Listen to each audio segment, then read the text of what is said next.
বেশি লাফালাফি করবেন না। কতগুলো অর্বাচীন ঢাকায় দাঁড়িয়ে কাল বলছে 4 ঘন্টার মধ্যে নাকি কলকাতা দখল করবে।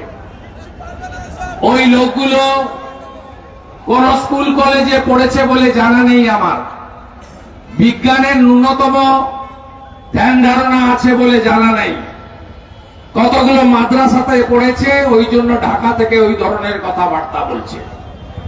আমাদের হাসিমারা বিমান ঘাঁটিতে ভারতীয় নৌসেনার যে রাফেল বিমানগুলো রাখা আছে না, তার একটা যদি পাঠিয়ে দেওয়া হয়, শুধু আওয়াজেই ওদের প্যান্টে বাথরুম হয়ে যাবে, আমি বলতে পারি। ভারত কত বড় সামরিক শক্তি ধরে এটা রাশিয়া জানে, আমেরিকা জানে, চীন জানে।